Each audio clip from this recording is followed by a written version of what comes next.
Sempre bom participar. Dia histórico, né, que a gente está falando aí da questão do Ronaldinho Gaúcho, né, da apresentação, tá, gente? Não é daquele dia que o helicóptero passa em cima do CT e todo mundo vê o Ronaldinho Gaúcho, né? Alexandre Calil era o presidente e foi quase inacreditável, né? As pessoas apostavam em várias equipes que ele poderia ir, né?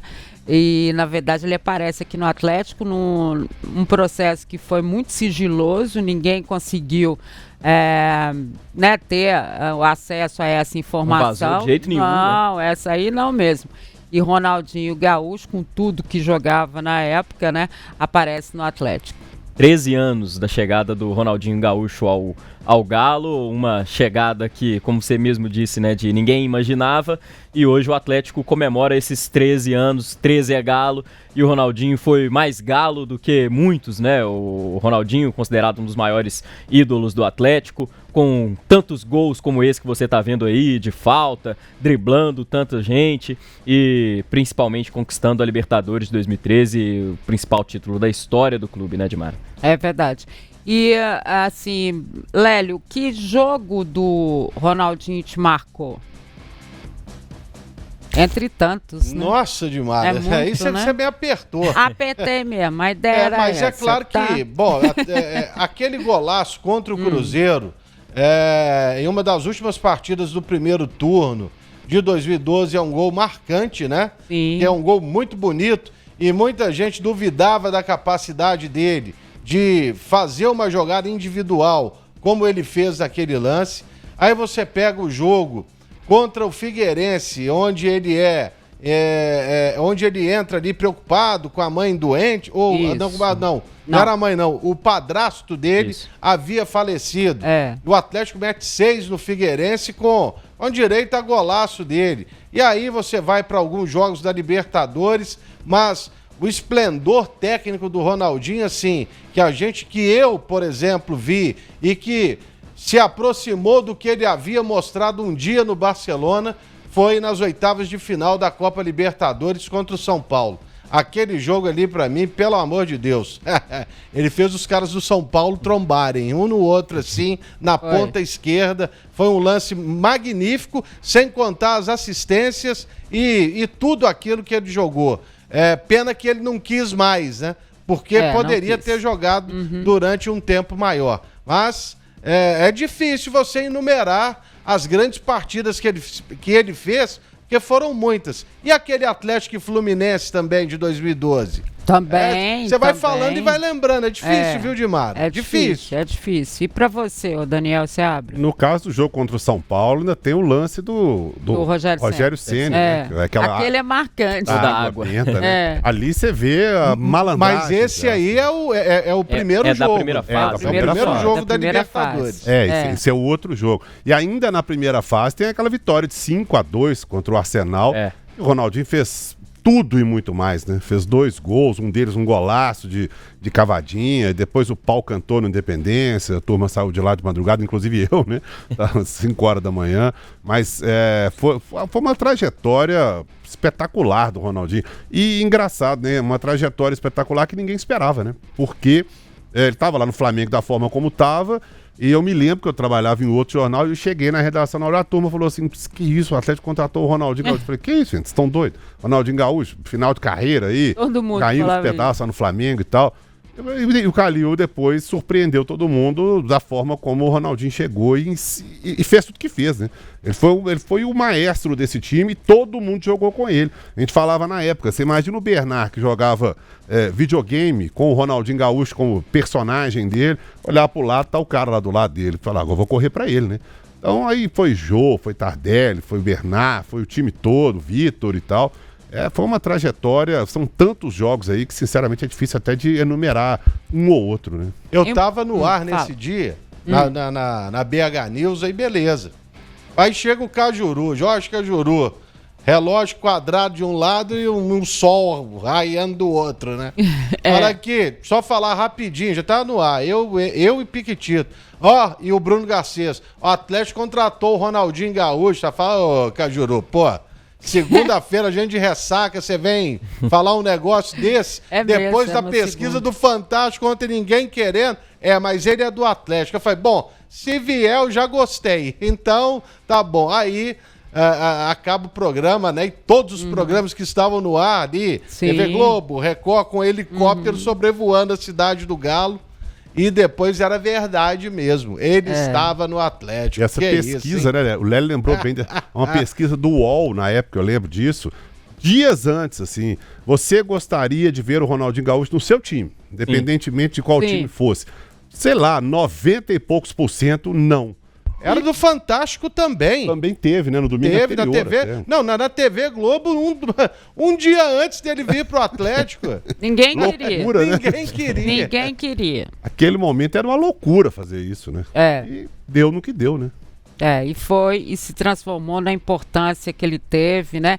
E que bom que nós pudemos acompanhar aqui tão de perto, né? Toda essa técnica, né? Todo esse... E sabe o que é mais legal? É que foi uma opção dele, o Atlético, né? Ele acreditou no projeto que era do Alexandre Calil, né? E quis participar disso, né? Então, dentro de tudo isso, né, de uma opção de um jogador do tamanho dele, ela teve uma importância muito grande, né?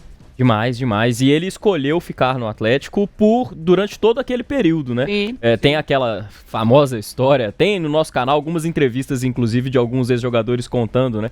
Que o Calil chega a mandar o Ronaldinho embora num momento por conta de indisciplina, tinha o jeito dele de viver o Atlético e o futebol, né? Mas antes aí os jogadores jogo contra o Vasco. Exatamente. Aí os jogadores vão buscar o Ronaldinho, ligando pra ele, convencendo, ele decide, não, então eu vou jogar mesmo, vou ficar. E aí faz um jogaço.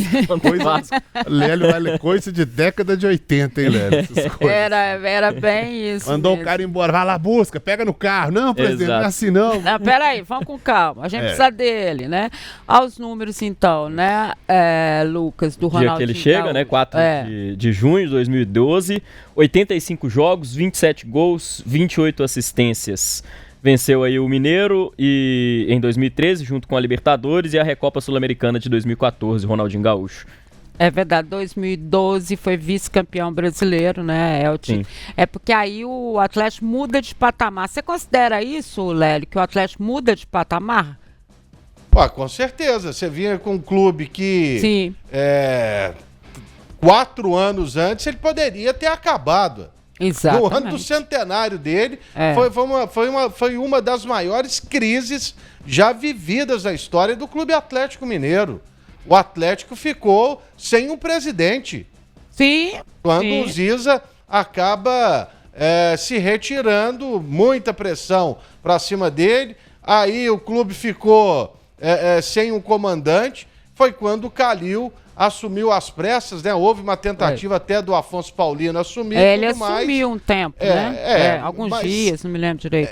Mas assumiu na tora mesmo, como se diz na gíria. Mas aí veio o Calil, foi conduzido ao poder e ali começa a modificar a história do Atlético, e o que faltava era uma grande conquista, e ela veio justamente com a Copa Libertadores, recolocando o Atlético entre os maiores do cenário do futebol nacional. Depois teve a Copa do Brasil, até com um time mais enfraquecido, né, do que o time, em comparação ao time que ganhou a Libertadores. Mas de lá para cá, o Atlético realmente vem crescendo e não pode dar esse passo atrás, como quem está mandando hoje parece estar querendo, né? Porque precisa ter vergonha na cara e olhar pra frente. O passado já era. E símbolo da resiliência do Atlético é o Ronaldinho, né? Sim, porque com certeza. Vale lembrar, 2011, o Atlético termina aquele ano com 6-1, aquele vexame histórico, vira o ano com o Calil bancando tudo e construindo um novo time, né? A virada do Galo ali mesmo. E aí saem alguns jogadores, o Erley sai pro Grêmio trocando com o Vitor, chega o Ronaldinho no meio do ano, realmente uma virada do Galo, uma resiliência do Atlético depois de anos ali passando aperto, e aí chega 2012 e já monta aquele time que um ano depois conquistou a América e fez história demais no futebol. E como estrutura física também, né? Ou seja, o Atlético dá uma virada em todas as situações, como time, como instituição, como clube, com a sua torcida, com a sua parte estrutural também, e passa a ser uma equipe que é olhada de outra forma, né, Dani? E a gente olha lá o Bernard. Vocês estão vendo aí? A gente Esse ficou em 2014, 2013, viu? Até falou disso, 2013. Né, Lélia, aqui sobre essa parte estrutural, assim, eu me lembro de cobrir o Atlético na entrada, antes do CT até, né? Sim. Na Vila Olímpica e etc e tal, e era uma zona, né? O treino do Atlético era uma zona, misturado com associado, todo mundo tomando cerveja, Tafarel batendo boca com o camarada tomando cerveja sentado na beirada da piscina, era um negócio, e aí vai pro CT. O início do CT também, vou te contar, passava um ônibus lá no meio do CT. E a gente se lembra disso, que era uma rua, né? Era até ser desapropriado e tal. E aí você passava... Era só um campo, não era CT, era um campo. Era um campo. Era só o campo. E aliás, a gente se lembra também de uma época que chegava o fax pra gente, né? O Atlético hoje vai treinar no campo do Frimisa. O Atlético hoje vai treinar no campo do Brumadinho. Da Fiat. O Atlético Fiat, hoje vai treinar na Fiat. E cada dia era um treino. Daquelas Siminas, né? Treinou na região metropolitana, que o Atlético treinou em tudo quanto a gente conheceu tudo. E aí, de repente, foi pro CT. Beleza, foi pro CT. Aí começou, fecha, não sei o quê, Cidade do Galo, outro campo, outro campo, outro campo. Isso tudo vem mais ou menos dessa época aí também. E o Ronaldinho Gaúcho e o Alexandre Calil, né, foram fundamentais, principalmente o Alexandre Calil, que para mim é o maior presidente da história do Atlético até hoje, sem dúvida nenhuma, mesmo que muita gente não queira que se fale o nome dele, né, mas tem que ser sempre falado, porque ele colocou o Atlético nesse patamar aí, ajudou a colocar, e vem muito dessa época aí. A estrutura do Galo virou uma coisa invejável, né? A cidade do Galo existe por causa do Calil. Aliás... Tanto do pai quanto do filho, exatamente. Né? O Elias começou e depois o Calil terminou. Você vai se lembrar, o Parreira era o técnico do Atlético, a gente tava lá num treinamento, na segunda-feira o Galo tava em crise naquela Copa João Avelange. O Atlético foi treinar lá. O campo era maravilhoso, né? O tapete. Já tinha, é verdade. Mas aquela estrutura onde é a sala de imprensa e não sei o quê, ali tudo abandonado, cheio de água e tal. E o Atlético treinando lá, e o técnico era o camarada que 6 anos antes tinha ganho a Copa do Mundo. Exatamente. Era um negócio assim surreal, né? Um negócio impressionante.